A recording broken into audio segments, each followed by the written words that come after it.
꿈에서 한 사람이 나타나서 그대를 내 부르랴. 여기에서 그대는 정철입니다. 자, 그 사람이 그대를 내 부르랴. 그대는 정철이란 존재가 상계 신선세계의 진짜 신선이라고 합니다.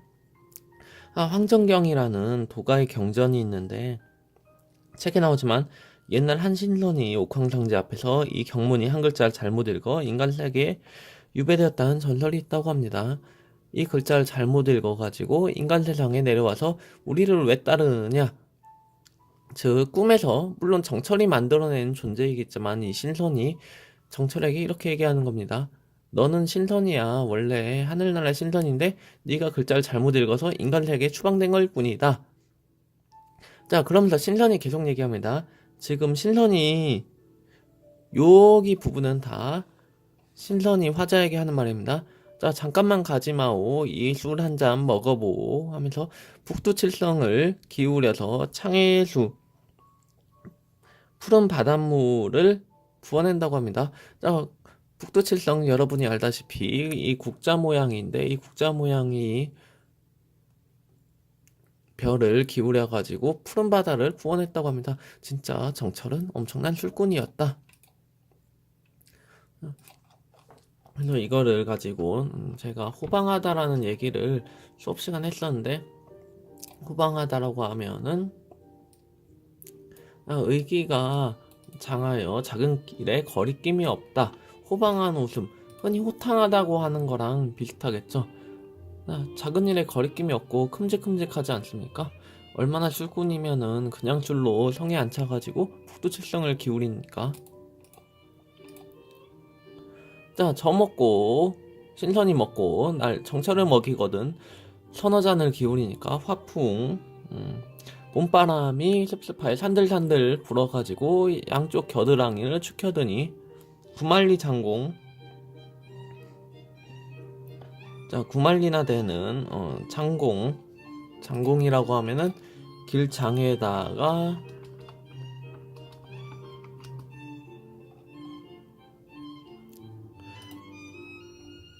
자, 길장의 빌공인데 끝없이 높고 먼 공중을 말합니다. 자, 이 구만리나대는 넓은 공중에 잠깐이면 날 것 같다. 자, 그 다음에 정철이 말을 합니다. 이 술을 가져다가 사해 온 세상에 고루 나누어서 억만 명이나 되는 사람들을 다 취하게 만든 뒤에 그제야 다시 만나서 또 한잔 하자꾸나 하고 이야기를 합니다. 엄청 중요하겠죠.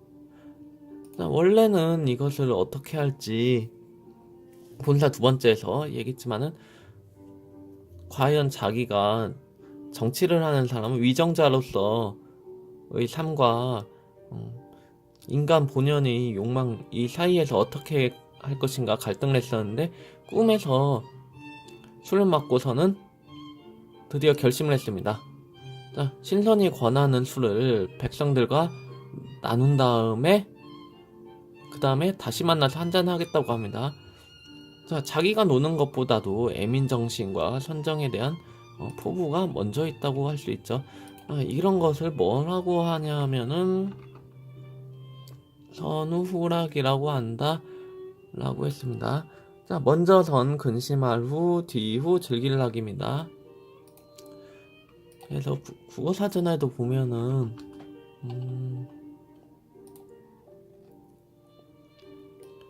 세상에 근심할 일은 남보다 먼저 근심하고 즐거워할 일은 남보다 나중에 즐거워한다라는 뜻이다.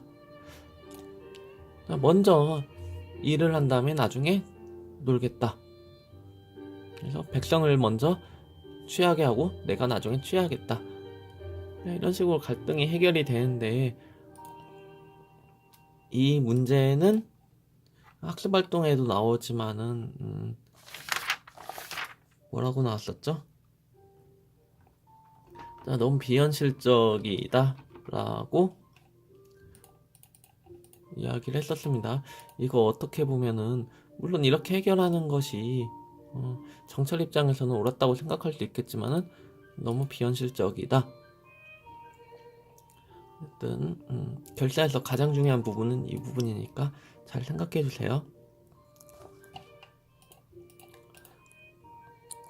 자, 말지자, 말 맞히자, 학을 타고 구공, 구만리 장공이 준말입니다. 구만리 장공에 올라가니 공중에 있는 옥소 소리,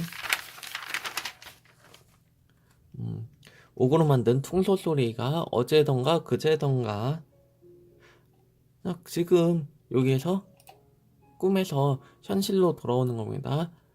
아까 소나무 뿌리를 베고 잠깐 누웠었는데 거기부터가 꿈이고 다시 현실로 돌아오는데 공중에서 분명히 꿈속에서 들렸던 것 같은 BGM이라고 해야 되나? 목소 소리가 들렸는데 이게 어제인가 그제인가 하면서 지금 비몽사몽한 거죠. 어렴풋이 깨어난 상태입니다. 나도 잠을 깨어 바다를 굽어보니 깊이를 모르거니 끝인들 어찌하랴. 바다가 엄청나게 넓으니까 여러분 동해바다 보신 적 있겠죠? 바다를 보면은 엄청나게 깊이도 모르겠고 끝도 모르겠습니다. 이런 바다의 모습을 표현한 겁니다. 자, 마지막 줄에 보면은 명월이 천산 만나게 안이 비친 데 없다라고 하는데 명월 밝은 달이 천산 만낙 수없이 많은 산과 마을 온 세상이라고 할 수 있겠죠. 자, 이 온 세상에 안이 비친 곳이 없다. 밝은 달은 임금의 은총을 나타냅니다. 계속 나타나죠. 태양이라든지 달 같은 것은 임금의 은총이다. 자, 이 밝은 달이 온 세상에 안이 비친 곳이 없다. 지금 망향정에 달이 떠 있으니까 망향정에 달이 떠 있으니까 진짜로 달이 온 세상에 비친 걸 수도 있지만은 이것과 뜻이 중의적으로 쓰여서 임금이 은총이 온 세상에 안이 비친 곳이 없다. 이런 식으로 두 가지가 해석이 될 수 있겠죠. 다시 밝은 달이 진짜로 망향정에는 달이 온 세상에 안이 비친 곳이 없다라는 것이랑 임금이 은총이 온 세상에 안이 비친 곳이 없다. 이렇게 두 가지로 나눌 수 있을 것입니다. 그리고 마지막 구절을 보면은 지금까지 대체적으로 사음보로 계속 구성이 되어 있었습니다. 그런데 이 끝부분을 보면 독특하다고 할 수 있는 것이 명월이 천산난막에 안이 비친데 없다. 자, 명월이 세 글자, 천산만낙이 다섯 글자, 안이 비친 네 글자, 되었다 세 글자. 이렇게 음수율이 3543. 음수율이라고 하면은 뭐냐면은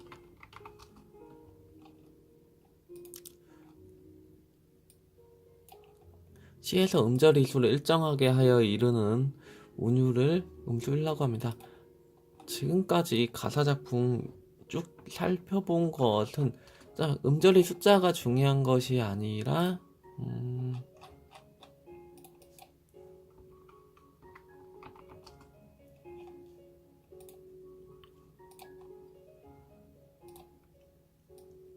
끊어읽기 단위를 흔히 음보율이라고 하는데 끊어읽는 단위가 중요한 거지 글자 수까지는 아니었습니다.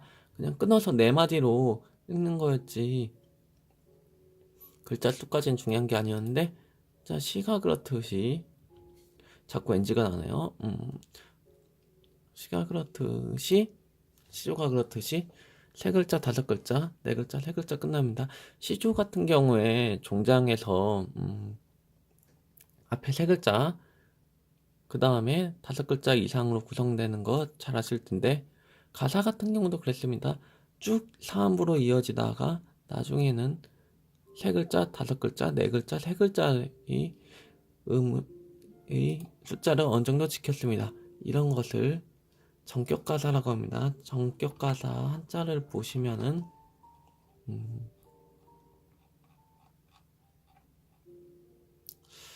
한자가 자 보면은 마지막 행이 평시조 종장과 같이 된 가사를 정격가사라고 한다고 합니다. 자 격에 정해져 있는 격의 가사를 전격 가사라고 한다. 예를 들어 가사를 좀 볼게요.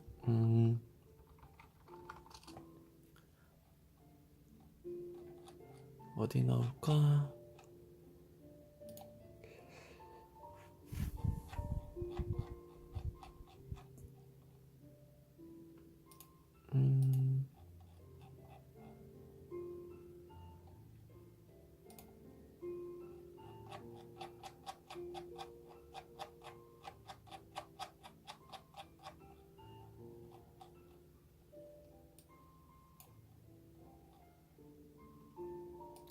자, 보면은 상충곡의 마지막 부분 아무튼 세 글자, 백년행락이 다섯 글자, 이만들 네 글자, 어찌하리 네 글자, 이런 식으로 세 글자 다섯 글자 지키고 있죠.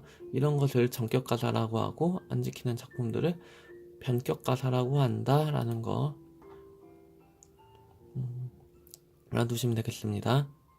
그래서 여기까지가 결사였는데 결사 부분은 자, 여로라고 하면은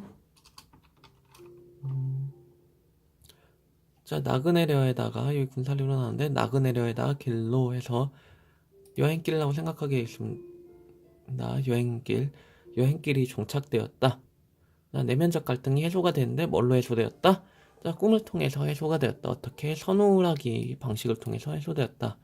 그러면서 백성을 사랑하는 정신이 많이 나타났다. 자, 예를 들어가지고 이리 좋은 세계를 남에게 다 보여주고 싶다. 그리고 술을 백성에게 먼저 먹이고 싶다.